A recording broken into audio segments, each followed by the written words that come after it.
Oke, oke, bismillah. Terima kasih banyak Teteh untuk sudah di-share screen gitu ya. Dan saya juga izin untuk on cam gitu ya. Dan Teteh-teteh atau teman-teman dan kakak-kakak di sini gitu ya, yang mau ikut on cam juga boleh. Oke, bismillah. Assalamualaikum warahmatullahi wabarakatuh. Selamat malam teman-teman semuanya. Semoga kita selalu diberi kesehatan, dan sebelumnya juga saya pribadi gitu ingin memberikan apresiasi sebesar-besarnya untuk semua gitu, semua teman-teman yang sudah ikut hadir gitu di kajian malam hari ini, dan semoga apa-apa yang nanti saya sampaikan itu bisa sama-sama kita belajar untuk mengimplementasikan di sehari-hari gitu. Salawat dan salam semoga selalu tercurah limpah kepada baginda kita Nabi Muhammad SAW. Nah, sebelum itu juga tadi terima kasih banyak telah memperkenalkan diri, dan saya juga izin untuk memperkenalkan ulang lagi gitu ya. Nama saya Nafila Hamzah Muslimat, dan saya juga lulusan dari STAI Sabili Bandung tahun lalu gitu ya, 2023, dan untuk saat ini sedang ongoing gitu ya, ongoing menjadi mahasiswa di Psikologi Universitas Pendidikan Indonesia. Dan alhamdulillah gitu ya, kemarin diberi kesempatan untuk sharing gitu ke teman-teman mengenai muasafat muslim gitu ya. Nah, muasafat ini mungkin masih terdengar asing gitu ya di beberapa uh, orang mungkin yang belum terlalu, misal belum tahu nih bahasa Arab dari muasafat itu apa gitu ya. Jadi muasafat tarbiyah itu artinya karakter unggul gitu ya, karakter unggul atau sesuatu syarat-syarat yang harus dipenuhi gitu ya oleh kita sebagai muslim. Nah, kenapa judulnya The Power of Muasafat Tarbiyah Muslim gitu ya? Karena memang ini tuh salah satu syarat yang membuat kita itu bisa menjadi pribadi yang unggul gitu.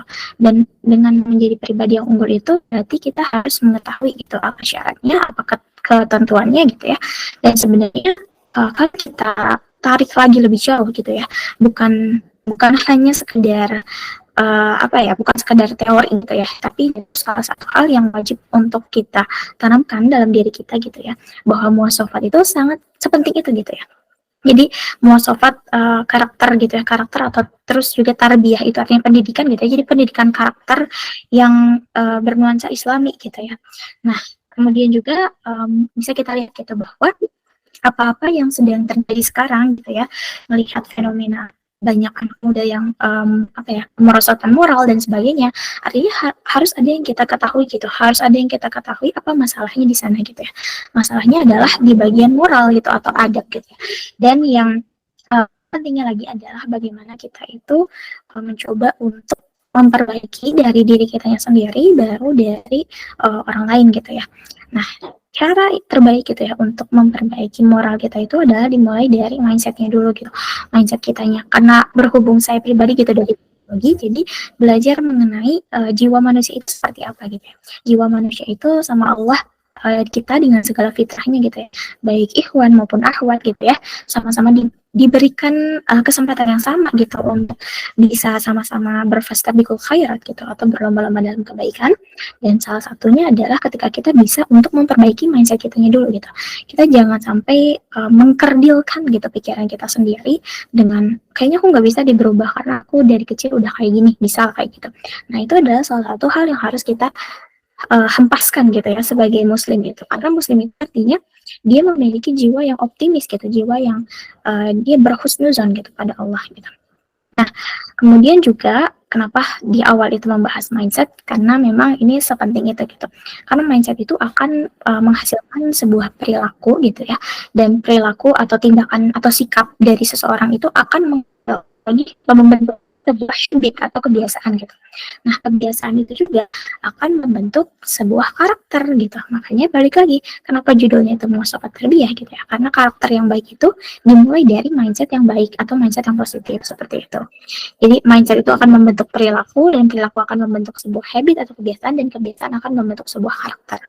Jadi itu sekiranya skema yang harus kita tahu gitu ya, bahwa wah ternyata kalau kita ingin menjadi orang yang berkarakter unggul gitu ya, ternyata dimulai dari mindset kayak gitu. Oke, boleh di next slide lagi untuk operator. Yang pertama itu kan kita akan bahas 10-10-nya gitu ya. Ada muasafat tarbiyah itu ada sekitar 10 indikator gitu ya. Nah, yang pertama itu adalah salimul akidah atau good faith gitu ya. Salimul akidah itu apa gitu ya? Salimul akidah itu artinya akidah yang bersih gitu ya. Yang mana di dalam hati kita itu hanya ada Allah sebagai ilah gitu, sebagai Tuhan. Mungkin juga kita selama ini harus mengintrospeksi diri kita sendiri, bermuhasabah gitu. Selama ini ilah kita atau Tuhan kita itu siapa gitu? Ilah yang dituhankan oleh kita, apakah memang benar-benar Allah atau justru benda-benda di sekitar kita gitu, contohnya HP dan sebagainya, itu juga salah satu hal yang harus diperbaiki gitu ya, jangan sampai kita menuhankan hal-hal yang lain itu. Nah, artinya di sini salimul akidah itu dengan akidah yang bersih gitu ya, seorang muslim itu akan memiliki ikatan yang kuat gitu ya kepada Allah gitu. Artinya juga dia tidak akan menyimpang gitu, menyimpang dari jalan dan ketentuan-ketentuan yang sudah Allah kasih gitu. Dan dengan hati yang bersih dan hati yang mantap ini gitu, dengan akidah yang kuat ini, artinya seorang muslim itu nantinya akan bisa untuk menyerahkan segala sesuatunya kepada Allah gitu, segala perbuatannya itu dikembalikan lagi kepada Allah, sebagaimana firman Allah gitu ya, yang artinya sesungguhnya sholatku, ibadahku, hidup dan matiku semua bagi Allah Tuhan semesta alam gitu. Karena artinya memiliki akidah yang salim atau selamat atau yang betul itu adalah selamat yang sangat-sangat penting gitu ya. Maka dalam kita sebagai muslim atau muslimah gitu ya, uh, kita harus mengetahui bahwa ternyata Rasulullah itu dalam pembinaan kepada sahabat-sahabatnya waktu dulu gitu ya, mengutamakan pembinaan dari akidahnya dulu gitu ya, akidahnya, imannya, tauhidnya gitu. Makanya yang pertama itu Muhammad itu diberikan itu pengajaran menjadi karakter yang unggul itu dari salimul akidah, akidah yang selamat gitu, seperti itu. Ini untuk PPT-nya apakah bisa apa namanya, bisa ditampilkan lagi?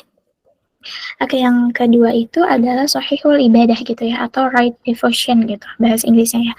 Nah, artinya ibadah yang benar ini adalah lanjutan gitu. Ketika akidahnya sudah benar, berarti ibadahnya juga harus benar gitu ya. Dengan berbagai mazhab yang kita punya, dengan berbagai macam organisasi Islam yang kita masuki, itu kita memiliki masing gitu ya. Nah, salah satu perintah yang Rasul sampaikan gitu ya dalam hadisnya, dalam sabda bahwa sholatlah kamu sebagaimana kamu melihat aku sholat gitu ya. Dan dari sabda Rasul ini gitu, artinya kita bisa menyimpulkan gitu bahwa apa-apa yang kita laksanakan itu wajib sesuai dengan tuntunan perintah Allah dan Rasulnya gitu ya, dan tidak boleh ada unsur penambahan atau pengurangan sama sekali gitu. Yang ketiga itu muwasafat yang ketiga itu adalah matinul huluk atau karakter yang kuat gitu ya. Nah, akhlak yang kuat atau kokoh itu artinya dia memiliki akhlak yang mulia gitu. Akan dikatakan sayang sekali gitu ya ketika misal akidahnya sudah benar gitu ya, akidahnya sudah selamat, ibadahnya sudah benar, tapi ternyata karakternya itu atau adatnya itu kurang gitu. Jadi artinya kita harus mengetahui ketika hablum minallah kita sudah baik gitu dengan Allah, berarti hablum minannas atau hubungan kita dengan manusia itu harus diperbaiki juga gitu, atau harus diintrospeksi setiap harinya gitu. Karena akhlak itu adalah salah satu hal yang penting gitu ya, karena Rasulullah Shallallahu Alaihi Wasallam juga diutus untuk memperbaiki akhlak gitu ya, akhlak, dan beliau sendiri sudah mencontohkan kepada kita bahwa akhlak yang agung itu seperti apa gitu. Rasul juga sebagai rahmatan lil alamin gitu ya, Rasul itu memiliki akhlak yang benar-benar agung gitu ya. Artinya kita juga harus memiliki beberapa hal di atas tadi gitu ya. Oke, mungkin kalau dari teman-teman belum bisa untuk share screen, mungkin aku coba untuk saya coba untuk share screen juga ya sebentar. Oke. Jadi mau kasih Kak, ambil biar itu seribunya. Sudah terlihat belum ya?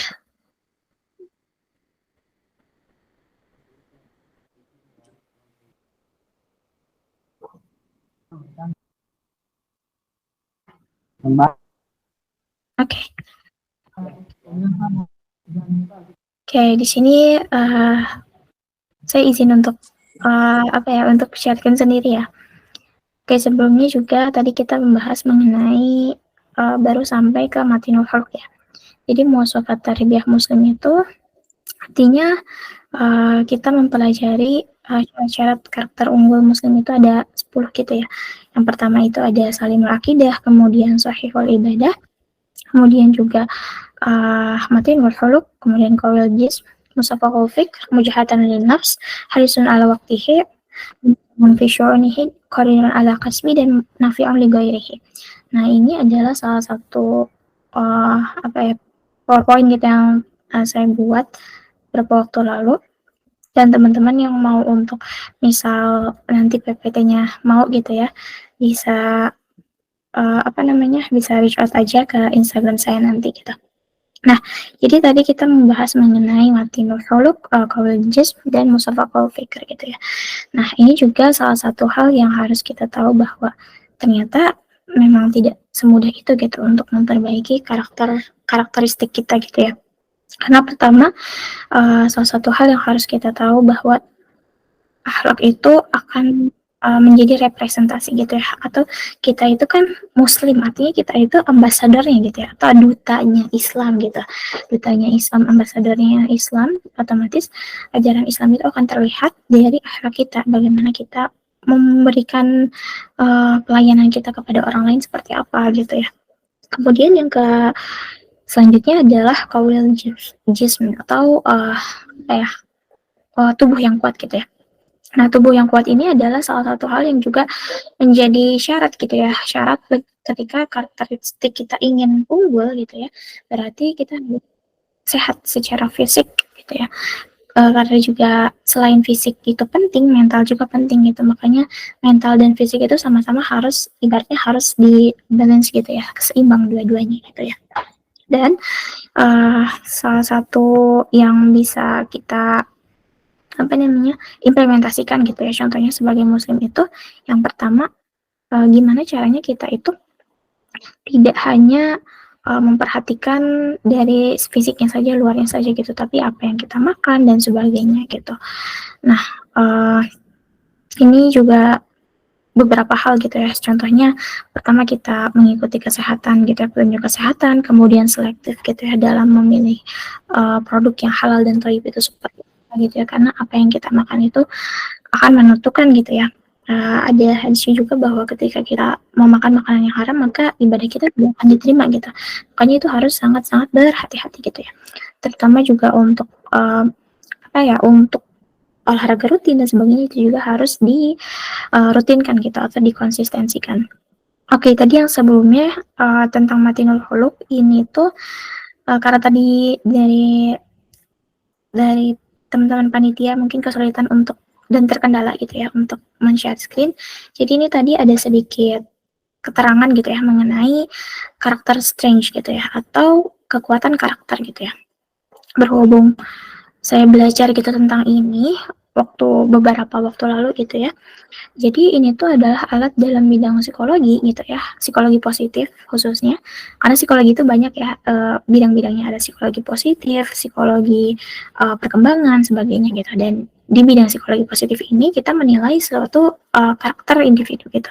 Nah, kalau teman-teman kakak di sini gitu ya, ingin untuk mencoba mengakses dan mengetahui gitu karakter diri kita itu seperti apa, bisa diakses di www.viakarakter.org gitu. Jadi di sini teman-teman nanti bisa masukin email dan nanti ada tes gitu.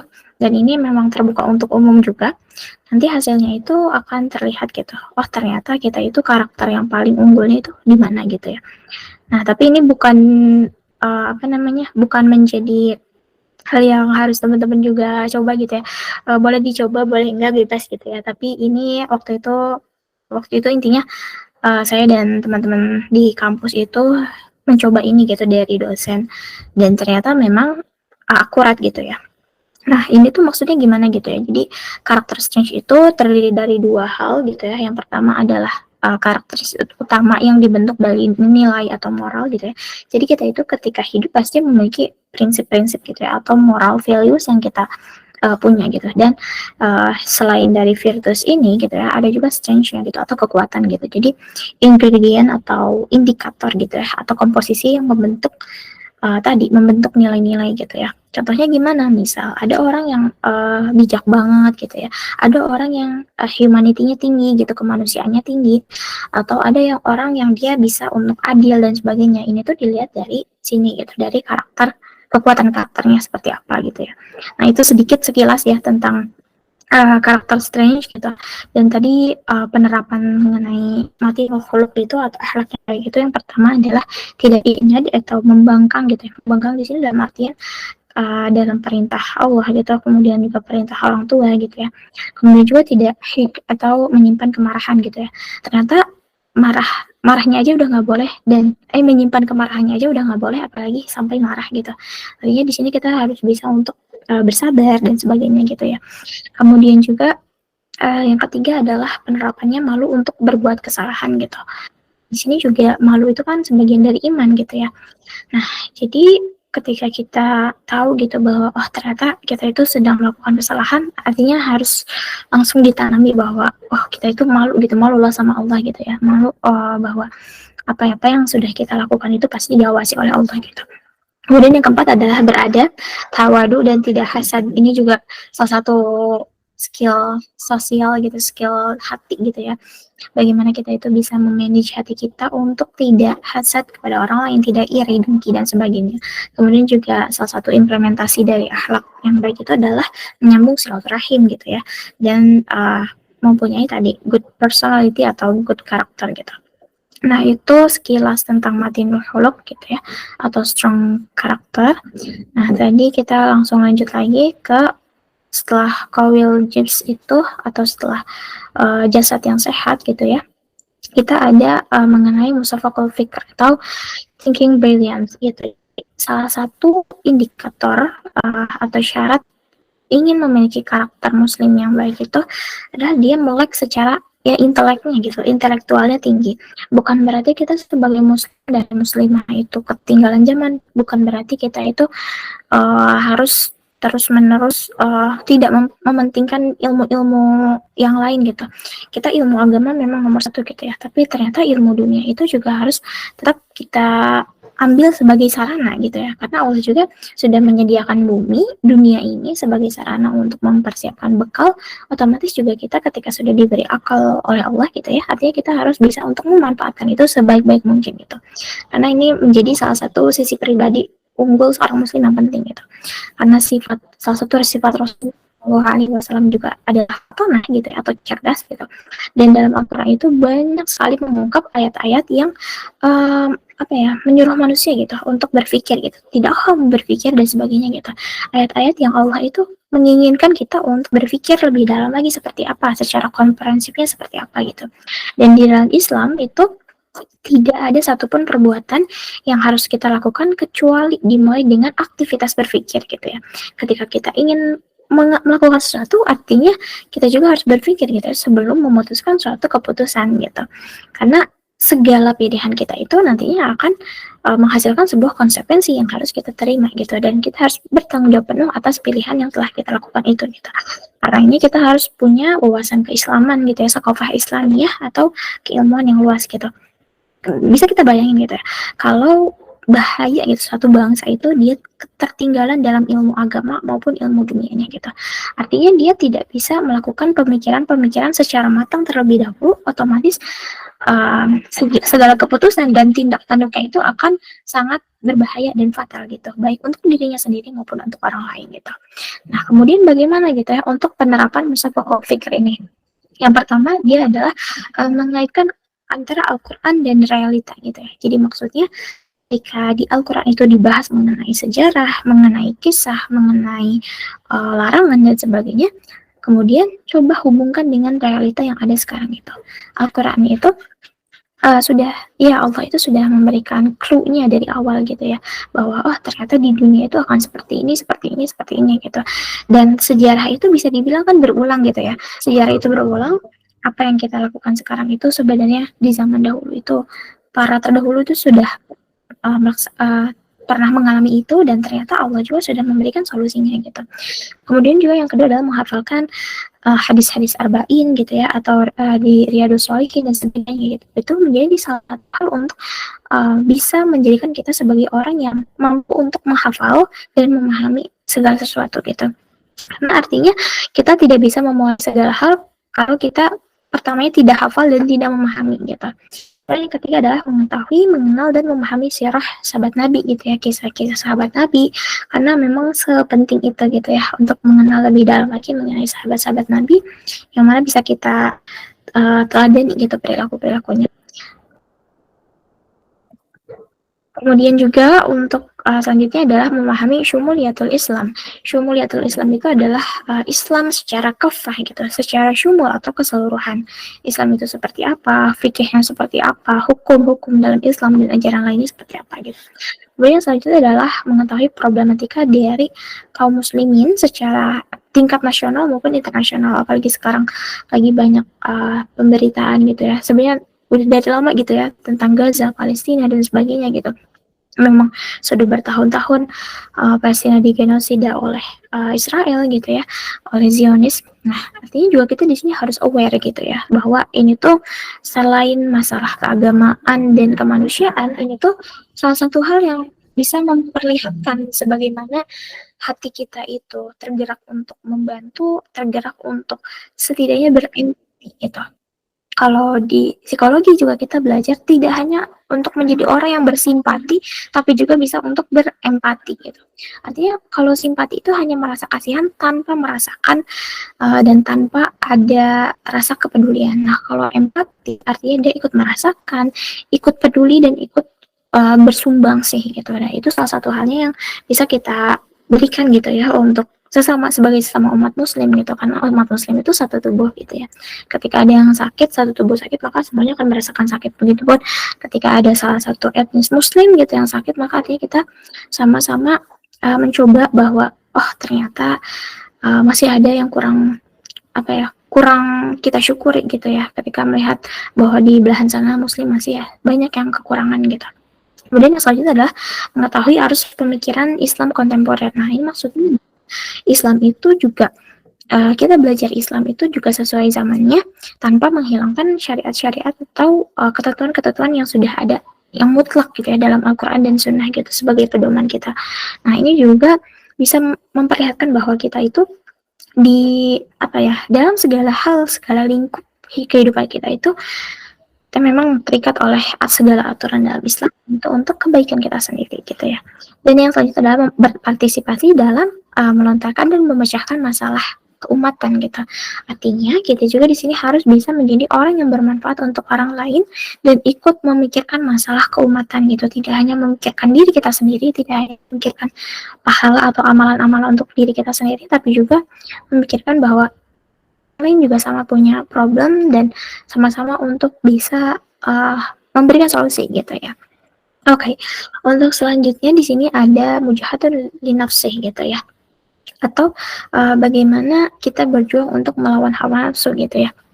Nah, salah satu karakteristik unggul muslim itu adalah yang mana dia itu bisa kecenderungannya gitu ya untuk menghindari hal-hal yang buruk gitu ya, dan artinya dia itu punya kesungguhan untuk melawan hawa nafsunya sendiri gitu, karena orang yang kuat itu bukan yang dia pintar bergulat kata Rasul juga, tapi dia yang bisa melawan hawa nafsunya gitu ya, yang bisa menahan amarahnya tadi gitu ya.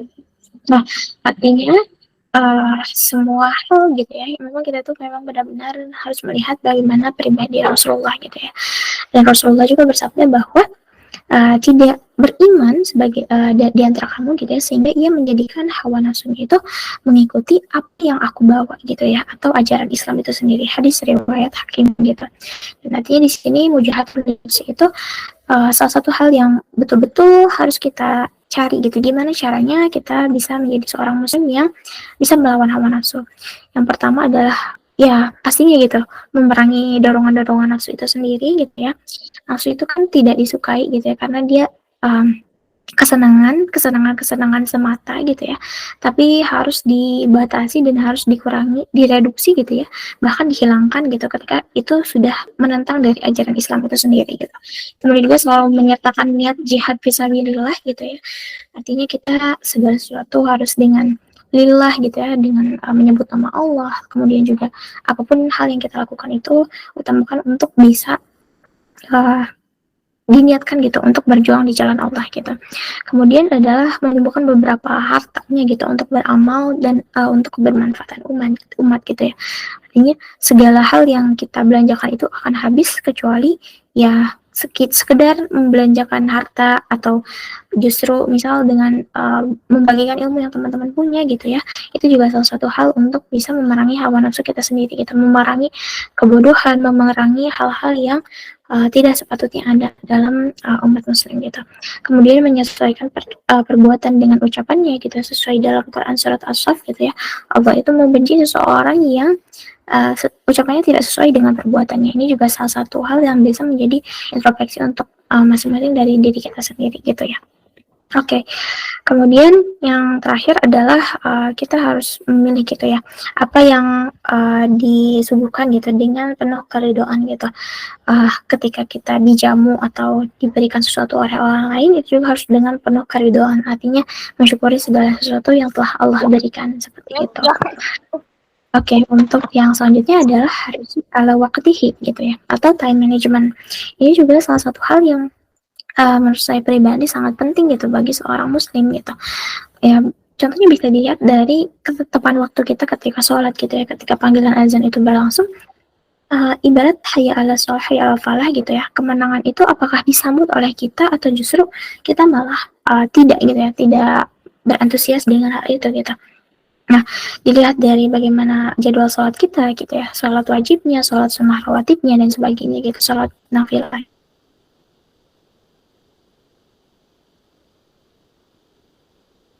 gitu.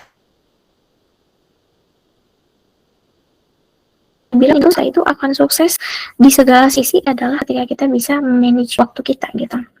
Nah, kalau saya pribadi gitu ya, dan teman-teman di sini juga belajar waktu itu bisa terbagi-bagi. Kita itu sebenarnya mungkin kesulitannya atau kendalanya bukan hanya dibagi waktunya, tapi dibagi fokusnya gitu. Fokus kita itu kurang gitu, jadi banyak distraksi dan sebagainya. Itu menjadi permasalahan bagi umat muslim sekarang gitu ya, saking banyaknya misal peran amanah dan sebagainya sampai sulit untuk mengatur gitu, misal mengatur yang mana dulu yang harus diselesaikan gitu. Nah, ada salah satu matriks juga yang diberikan oleh salah satu tokoh psikologi. Matriksnya itu adalah do, delegate, eliminate gitu. Jadi apa yang bisa dilakukan sekarang, lakukan sekarang. Tapi kalau misal hal itu atau tugas itu bisa didelegasikan ke orang lain, ya udah delegasikan gitu. Dan kemudian delete gitu ya, atau eliminate. Jadi hal-hal yang memang sekiranya tidak penting dan tidak mendesak, ya udah itu silakan hapus gitu ya. Misal bermain dan sebagainya gitu ya, bermain dalam artian gitu, itu tidak memberikan manfaat untuk kita. Tapi balik lagi, seorang muslim itu bisa menyeimbangkan gitu ya, ketika dia memiliki waktu, dia itu punya quality time gitu ya dengan dirinya sendiri, dengan ya Rob kita, dengan Allah gitu ya, dengan Tuhan, yang kemudian time untuk keluarganya gitu seperti apa gitu. Jadi semuanya harus diseimbangkan seperti itu. Nah, kemudian bagaimana gitu ya untuk penerapan harisun ala waktihi ini atau penerapan time management yang baik itu. Nah, ini ketika ada tamu, kemudian kita ada hal-hal yang harus kita lakukan dengan tamu gitu ya, itu juga harus sangat-sangat diperhatikan gitu, tidak menyulitkan urusan orang lain. Artinya tamu itu maksudnya bukan hanya berupa orang gitu ya, tapi ya tugas-tugas segala macam itu bertamu ke diri kita gitu. Artinya kita bertambah lagi urusannya gitu. Nah, ketika kita ingin urusan kita dimudahkan, ya, memudahkan urusan orang lain gitu ya. Barang siapa yang ingin dimudahkan, maka dia harus ya menyelesaikan urusan-urusan orang lain gitu. Ingkar janji dan tidak janji dan amanah gitu pada setiap hal. Jadi harus memastikan bahwa janji yang sudah kita buat itu memang benar-benar kita laksanakan gitu. Dan juga tidak apa ya, tidak yang tadi gitu, memenuhi gitu apa yang sudah dijanjikan kepada orang lain. kemudian juga bersemangat gitu ya atau hamas gitu ya. Bersemangat di sini artinya kita harus bisa mengisi waktu kita dengan hal-hal yang bermanfaat gitu. Kemudian juga perilaku-perilaku kita gitu menunjukkan bahwa kita itu adalah orang yang memang bisa mengatur waktu gitu. Dan salah satu halnya lagi adalah tepat waktu gitu ya. Ini juga menjadi hal yang wah semua orang tuh kayaknya pusing gitu ya di hal ini gitu. Kayak misal dalam ruang meeting aja gitu, misal dalam online gitu ya. Misal jam berapa gitu, terus ternyata masih ada yang ngaret gitu dan sebagainya. Itu juga salah satu hal yang harus kita setidaknya kita belajar untuk menghindari itu, menghindari untuk telat dan sebagainya gitu. Tidak hanya di ruang Zoom gitu ya, tapi juga ketika misal masuk kelas, masuk kajian dan sebagainya gitu ya. Itu juga salah satu hal yang bisa kita lihat gitu dan kita pertimbangkan baik-baik gitu. Kemudian yang selanjutnya adalah karakter unggul yang selanjutnya gitu ya dalam muhasabah itu yang selanjutnya adalah munazamun fi syu'unihi atau well organized. Jadi well organized ini artinya orang yang teratur gitu dalam suatu urusan. Termasuk itu hal yang Allah perintahkan kepada kita gitu bahwa dalam hukum Islam gitu ya masalah ubudiyah itu harus diselesaikan baik gitu, tidak semena-mena, kita tidak meremehkan suatu hal gitu. Jadi semua hal itu dilakukan secara profesional, jangan mencampur adukan ketika ada peran amanah, kemudian misal ada masalah internal dan sebagainya, kemudian dicampur adukan, atau misal ada masalah pribadi, kemudian di-share di medsos. Nah itu adalah salah satu hal yang harus kita hindari juga gitu. Jadi apapun permasalahan yang kita punya, kita harus bisa memastikan bahwa oh ternyata ini tuh harus ditempatkan di tempat yang ini gitu, jangan sampai orang-orang tahu gitu ya, jangan sampai orang-orang ikut kebawa di masalah itu gitu. Jadi kita harus bisa menyeimbangkan gitu apa-apa yang menjadi urusan-urusan kita, mana yang harus dibawa ke umat gitu, mana yang harus dikit gitu. Dan salah satu cara supaya kita bisa menjadi orang atau muslim yang well organized itu yang pertama dengan metode SMART gitu ya. SMART itu singkatan dari specific, measurable, achievable, relevant, dan time bound.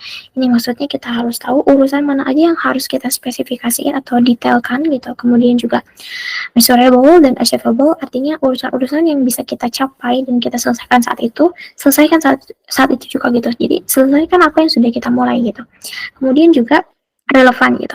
Ini maksudnya adalah ketika kita ada urusan yang ada korelasinya dengan orang lain tadi gitu, kita harus segera untuk menata itu dengan baik gitu, jangan sampai berantakan gitu. Kemudian adalah yang T-nya itu adalah time bound gitu atau rentang waktu gitu. Jadi ketika kita punya suatu urusan gitu, kita harus bisa tadi balik lagi ke manajemen waktunya gitu ya. Waktu itu harus benar-benar kita hargai gitu. Waktu kan ibarat pedang gitu ya. Kalau nggak kita yang bisa untuk menghalaunya ya dia akan menebas kita kayak gitu.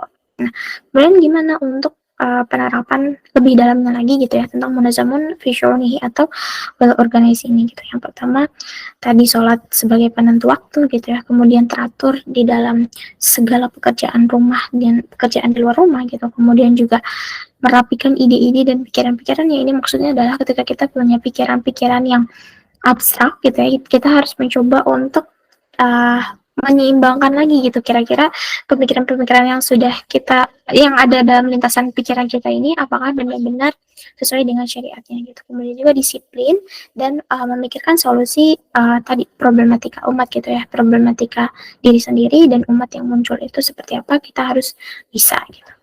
Oke, kemudian yang selanjutnya adalah koridon al-kasbi gitu ya, atau independen gitu, atau mandiri gitu ya, kalau bisa kita sebut gitu. Jadi maksudnya ketika muslim itu bisa mempertahankan kebenaran gitu dan berjuang untuk menegakkannya, artinya kita bisa untuk secara mandiri gitu. Dan ini juga bisa dibilang entah dari segi ekonominya, entah dari segi fisiknya gitu ya. Mandiri itu dalam artian bisa melakukan segala hal sendiri tanpa bantuan orang lain jika memang mampu gitu. Tapi ya artinya kita makhluk sosial, tetap membutuhkan orang lain gitu ya ketika memang kita membutuhkan bantuan gitu. Nah, jadi di sini itu bukan berarti kita itu dilarang untuk menjadi orang yang kaya raya dan sebagainya, bukan. Tapi seorang muslim itu memang harus bisa kaya raya dalam hatinya gitu, kaya hati gitu, kaya harta dan lainnya gitu. Dan itu tidak ada tolak ukurnya gitu, kaya itu seperti apa, apakah harta yang berlimpah dan sebagainya. Karena yang bisa dilihat kaya hati dan kaya harta itu ketika dia bisa untuk dengan ikhlas gitu, dan mandiri, ketika dia sudah bisa mandiri secara finansial, artinya dia juga akan bisa mudah untuk melaksanakan apa ya, yang menjadi solusi umat gitu, misal melaksanakan zakat, infak, sedekah gitu. Itu kan artinya salah satu ajaran Muslim yang bisa memudahkan dan memberikan solusi untuk fakir miskin dan sebagainya gitu. Dan artinya itu juga salah satu hal keunggulan atau karakteristik yang bisa mempersiapkan diri kita lebih baik gitu ke depannya gitu. Dan untuk menciptakan kemandirian ini gitu ya, itu artinya kita harus punya keahlian gitu ya. Mandiri secara finansial artinya kita harus ahli dalam memanajemen, mengelola keuangan kita gitu ya, mengelola apa yang sudah kita punya sekarang gitu, ataupun mengelola apapun yang sekiranya nanti akan kita hadapi gitu di masa depan, seperti itu. Nah, kemudian bagaimana penerapan Qadirun al-Kasbi ini? Yang pertama itu bekerja dan berpenghasilan gitu ya. Seorang muslim wajib gitu ya, ketika dia sudah balik gitu, sudah bisa uh, sudah bisa mencari uang sendiri gitu ya, itu harus bisa gitu maksimal mungkin tidak membebani orang tua gitu ya, harus bisa punya penghasilan sendiri gitu. Kemudian juga mengutamakan spesialisasi yang penting dan dinamis. Ini maksudnya adalah kita juga belajar di psikologi mengenai generalisasi dan spesialis. Jadi maksudnya setiap orang itu memiliki fitrah, setiap orang itu mempunyai potensi, dan potensinya itu ada yang secara umum atau secara general, ada juga yang secara spesifik gitu. Misal general itu, misal semua orang mungkin bisa untuk mengatur folder-folder yang dia punya gitu, file-file yang dia punya. Tapi yang spesialisasinya itu tidak semua orang itu bisa sangat-sangat rapi dan detail gitu dalam misal membuat sheet dan sebagainya gitu. Jadi ada hal yang kalau general itu umum gitu, kalau spesialisasi itu artinya dia bisa melakukan hal-hal secara spesifik gitu ya, secara mendetail. Nah, itu salah satu halnya yang bisa menunjukkan indikator bahwa dia mempunyai karakter yang unggul gitu dalam Qadirun al-Kasbi gitu, dalam independen ini gitu ya. Kemudian juga yang ketiga adalah mengutamakan produk umat Islam. Ini juga ada kaitannya tadi ya dengan Palestina gitu ya. Uh, apa ya? Salah satu upaya boykot kita juga adalah untuk mengutamakan produk umat Islam agar semakin jaya gitu ya. Agar semakin uh, semakin naik gitu omsetnya dan sebagainya gitu. Nah, itu juga salah satu hal yang bisa kita upayakan gitu untuk memperbaiki dan memperlihatkan gitu bahwa kita itu bersungguh-sungguh untuk menjadi muslim dengan muasafat tarbiyah ini gitu. Kemudian bersemangat untuk memperbaiki uh, ekonomi umat Islam utamanya gitu ya. Karena umat Islam itu sebenarnya banyak banget hal yang bisa kita maksimalkan gitu, entah dari sisi ekonominya dan sebagainya. Itu balik lagi ke kekuatan umat gitu ya, kekuatan atau persatuan umat gitu, seperti itu. Kemudian yang terakhir, muasafat yang terakhir itu adalah nafi'un li ghairihi atau giving contribution gitu untuk umat. Ini juga kaitannya dengan amal jama'i gitu ya, atau amal yang berjamaah gitu. Contohnya kita bisa mewakafkan harta yang kita punya, kita berwakaf dan sebagainya gitu. Itu artinya kita memberikan manfaat untuk orang lain gitu, sehingga dimanapun dia berada gitu ya, orang-orang di sekitarnya itu bisa merasakan kebermanfaatannya gitu ya. Karena jangan sampai seorang muslim itu hanya menggenapkan dirinya itu, maksudnya menggenapkan itu ya udah untuk dirinya sendiri segala amalnya gitu, dan tidak mementingkan orang lain. Nah, itu adalah suatu pemikiran atau mindset yang kurang tepat gitu, seperti itu. Artinya seorang muslim itu harus bisa untuk berperan dalam berpikir gitu ya, berupaya semaksimal mungkin gitu untuk bisa bermanfaat dalam hal-hal yang memang bisa dia untuk manfaatkan gitu. Karena kalau kita apatis gitu ya dengan hal ini, artinya kita tidak peduli dengan orang lain gitu, dan itu juga Rasulullah juga kurang suka gitu terhadap umat yang tidak peduli dengan sesamanya gitu. Dan Rasul juga bersabda bahwa sebaik-baiknya manusia adalah yang paling bermanfaat untuk orang lain gitu ya.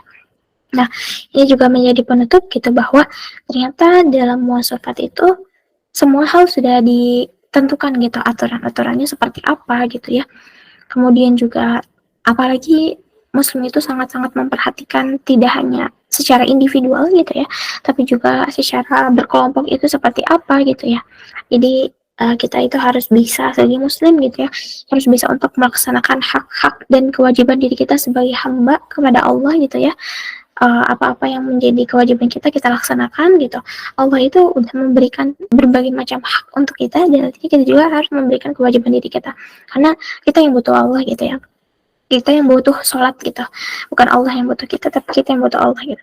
Kemudian juga bisa memberikan pelayanan umum ya kepada Allah gitu ya, mengabdi kepada Allah, beribadah sesuai tuntunannya gitu. Dan juga ya kita hidup juga untuk beribadah gitu ya, dan dunia sebagai sarananya gitu. Dan kemudian juga penerapan nafi omli gaya ini adalah memberikan sesuatu yang kita miliki, apapun itu gitu yang kita punya gitu. Apalagi juga kita harus bisa memperhatikan tetangga-tetangga sekitar kita gitu, bagaimana Islam itu memuliakan tetangga, harus dilihat gitu bagaimana kita itu juga memuliakan tamu dan sebagainya. Artinya pelayanan apapun itu gitu ya, secara individual ataupun ke orang lain, itu Islam sudah dengan sangat indah mengaturnya gitu ya. Kemudian juga menentang yang terzolimi dan menzolimi gitu ya.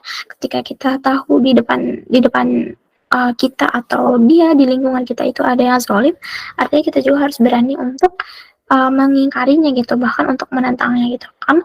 Dalam Islam juga untuk berdakwah itu juga ada yang namanya amar ma'ruf nahi mungkar gitu ya. Amar ma'ruf atau mengajak kebaikan, dan nahi mungkar atau mencegah keburukan gitu. Yang mana yang mau kita pilih yang sekiranya cocok dengan kepribadian kita gitu. Misal ya contohnya radhiyallahu anhu Umar bin Khattab gitu ya, radhiyallahu anhu, uh, beliau gitu Khalifah Umar itu dengan caranya sendiri, dengan caranya yang keras tegas gitu ya, bisa untuk nahi mungkar gitu atau mencegah kemungkaran. Dan beda lagi gitu misal dengan Utsman bin Affan yang tata katanya lembut dan sebagainya gitu radhiyallahu anhu, itu juga bisa kita lihat gitu bahwa oh ternyata dalam mengajak kebaikan atau mencegah keburukan itu balik lagi ke karakter kitanya. Kita harus bisa untuk menyeimbangkan itu gitu, menyeimbangkan bagaimana lingkungan sekitar kita itu apa yang dibutuhkan, dan kita juga harus mengetahui apa aja kebutuhan yang kita punya. Dan contohnya salah satunya adalah dengan lebih aware lagi gitu, lebih aware itu lebih sadar lagi gitu ya mengenai muasafat yang tadi sudah kita sama-sama pelajari seperti itu. Mungkin dari saya pribadi gitu ya, cukup sekian. Alhamdulillahirobbilalamin.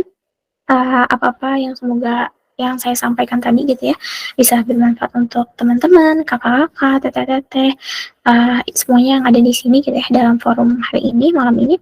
Dan apabila ada yang ingin ditanyakan gitu lanjut, mau tentang psikologinya juga boleh gitu ya, boleh ditanyakan di sesi tanya jawab mungkin ya. Setelah ini saya kembalikan lagi ke moderator atau MC. Terima kasih.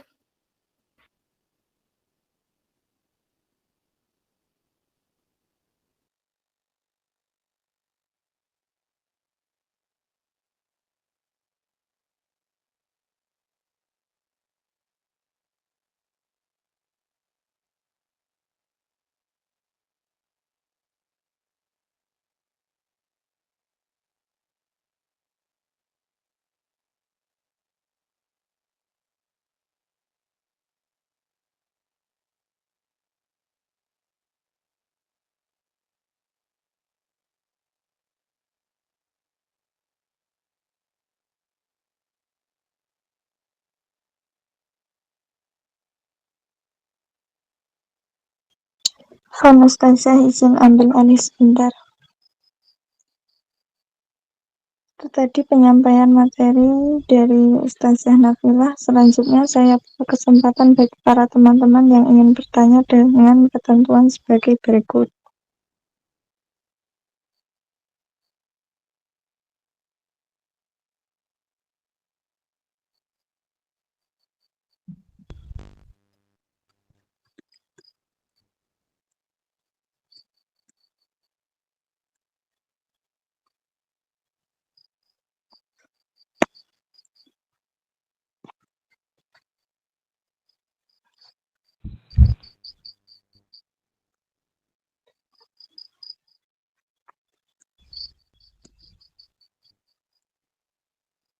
Satu, sebelum bertanya silakan untuk salam dan perkenalkan diri. Dua, pertanyaan sesuai dengan tema yang diberikan. Tiga, pertanyaan yang diajukan melalui on-mic. Nanti saya ambil 7 peserta tercepat yang angkat tangan dan saya akan panggil namanya.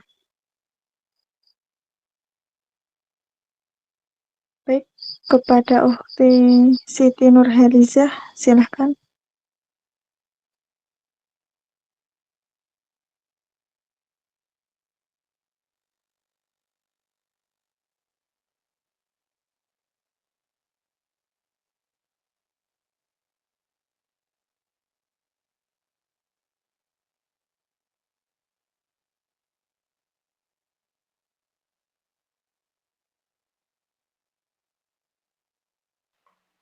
Afwan, Ukhti Siti suara aku kedengaran? Nurhalizah, jelas Kak. Silahkan dilanjut. Nah, Afwan, tadi mati lampu. Jaringan hilang. Masya Allah, tabarakallah, jazakillahu khairan kasiran kepada Ustazah Nafila karena telah memberikan ilmunya yang luar biasa untuk kita semua. Semoga ilmunya dapat bermanfaat bagi orang lain. Semoga selalu dalam kebahagiaan, keamanan, dan keberkahan Allah Subhanahu wa Ta'ala. Amin, amin, ya Rabbal 'Alamin. Acara selanjutnya yaitu sesi tanya jawab. Kami ambil 7 pertanyaan tercepat dengan ketentuan sebagai berikut. Yang pertama, sebelum bertanya, silahkan untuk salam dan perkenalan diri. Kedua, pertanyaan sesuai dengan tema yang diberikan. Yang ketiga, pertanyaan diajukan melalui on mic. Nanti kami ambil 7 peserta tercepat yang angkat tangan dan kami akan bacakan namanya.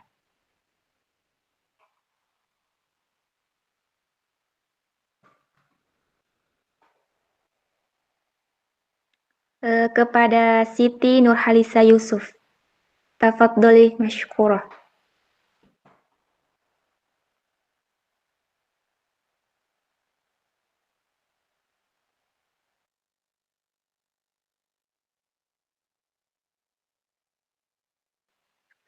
Afwan, suara saya kedengaran?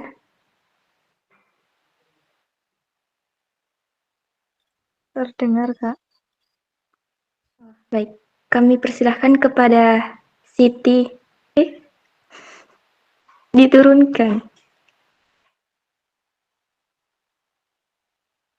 Jadi, ada yang ingin bertanya atau tidak? Kak, coba lanjut ke yang lain, Kak. Mungkin tadi belum kedengaran, coba langsung pilih yang lain.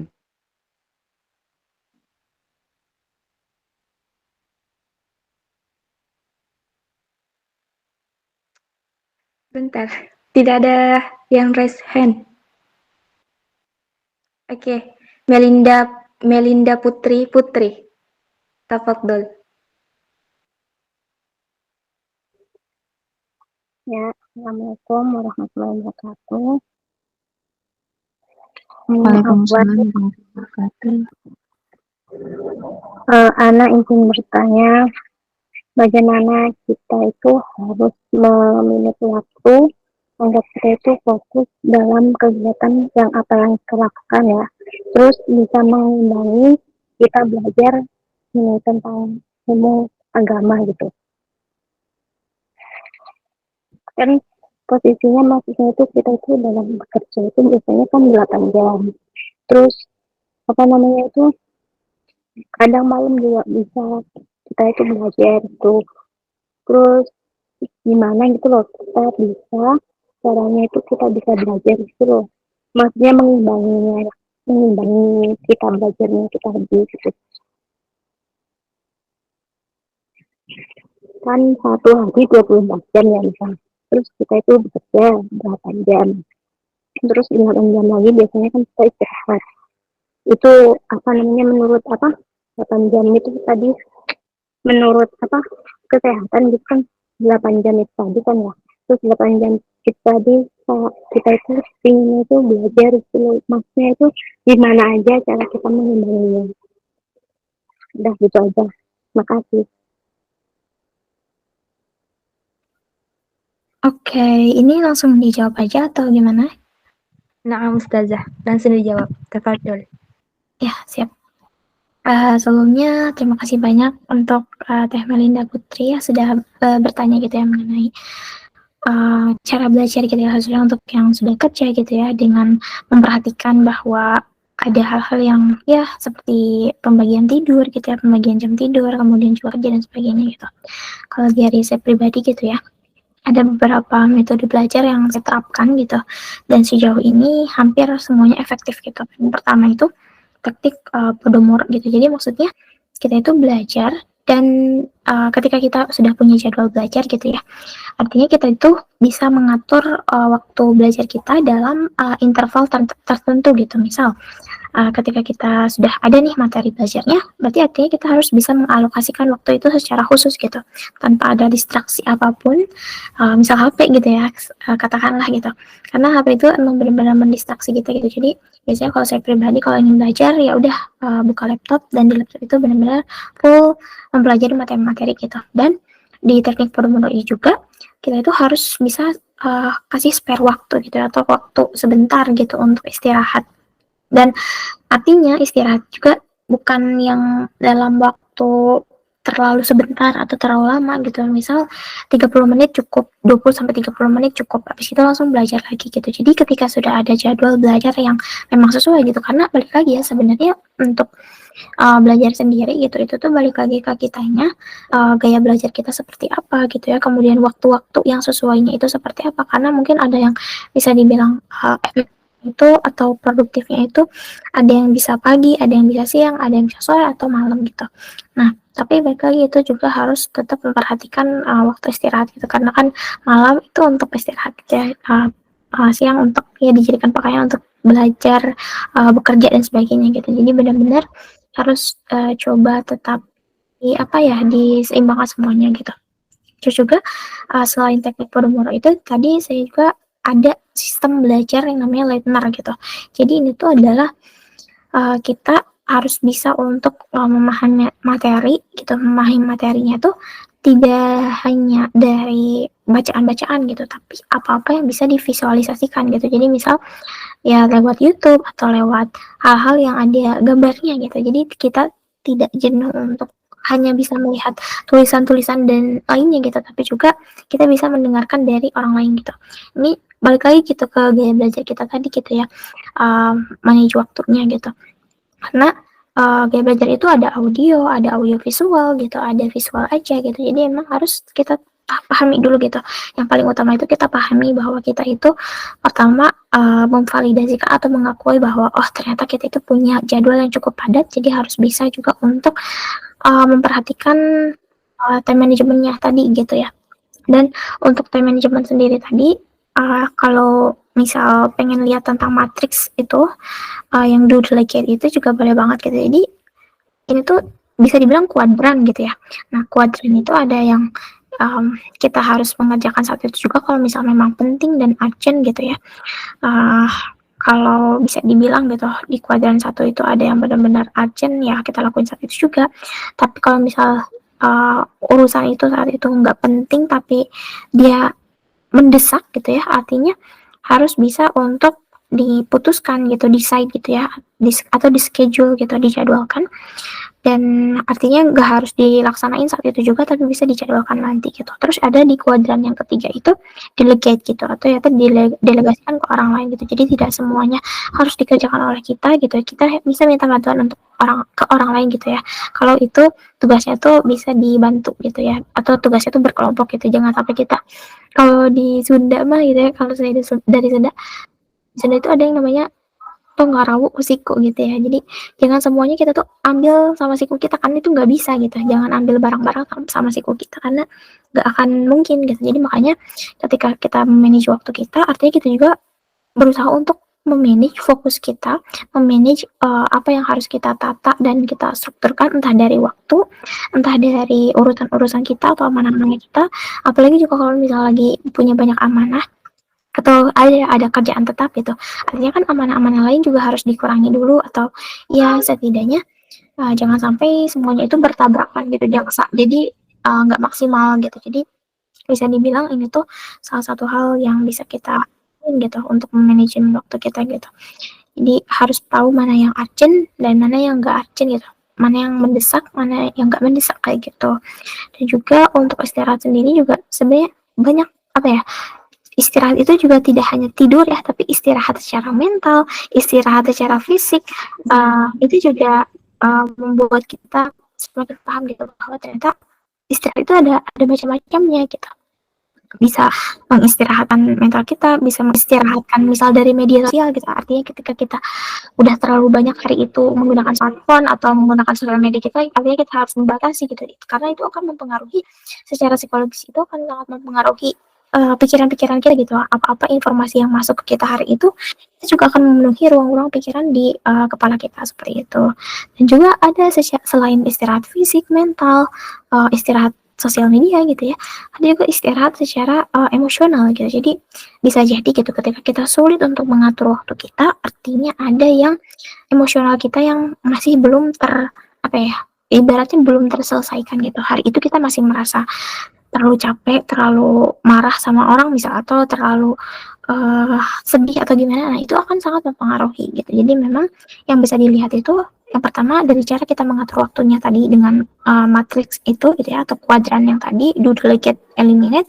Kemudian juga mengetahui gaya belajar kita seperti apa gitu ya, dengan diatur gitu gaya belajarnya apa yang cocok itu, apakah mendengarkan atau audio atau visual atau dengan melihat gambar-gambar dan sebagainya. Kemudian juga mengetahui istirahat kita seperti itu.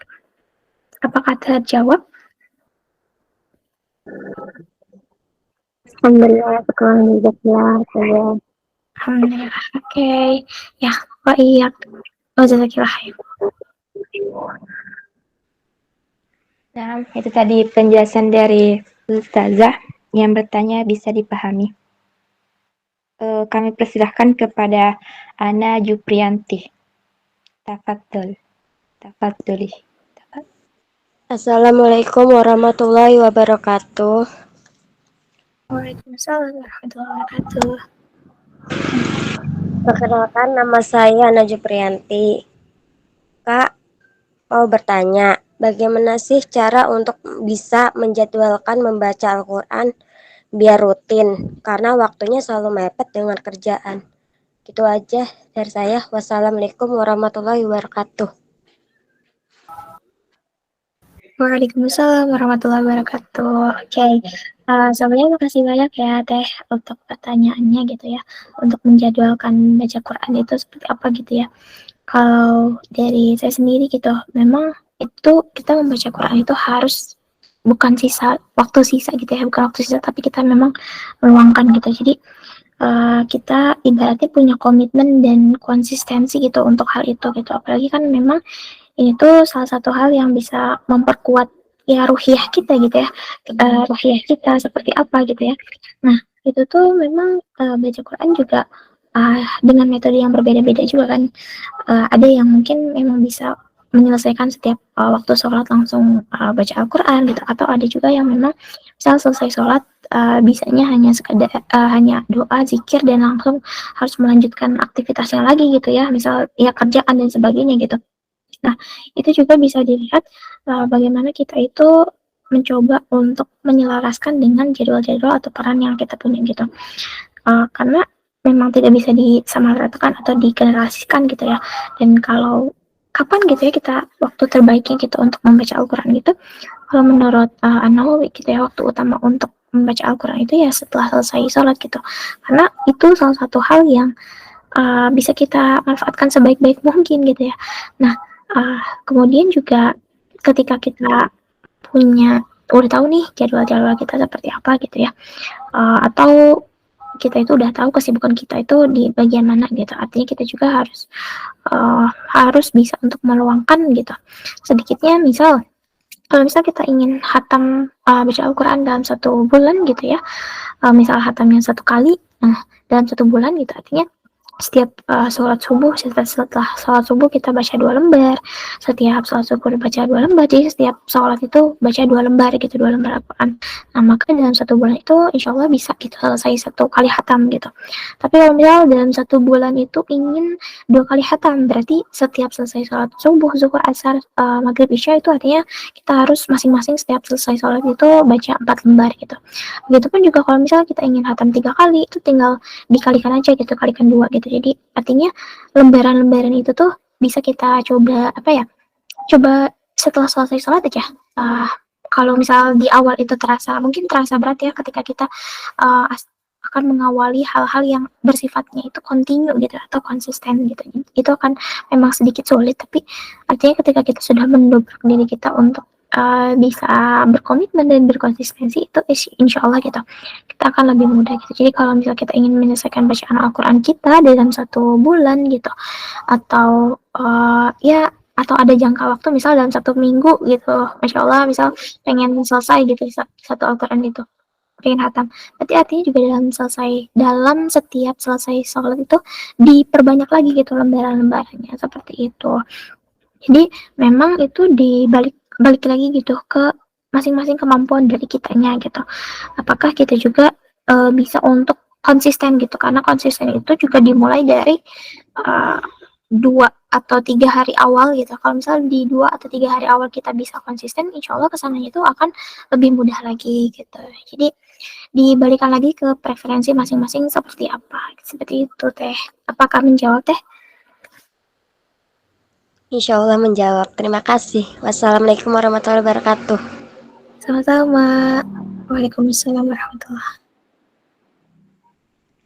Nah, karena tidak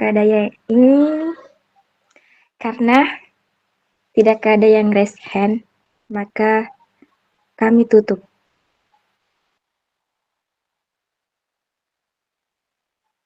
Alhamdulillahirrahmanirrahim. Itu tadi penjelasan dari Ustazah. Mungkin kita bisa memahami. Tidak terasa waktu telah menunjukkan pukul 22.04.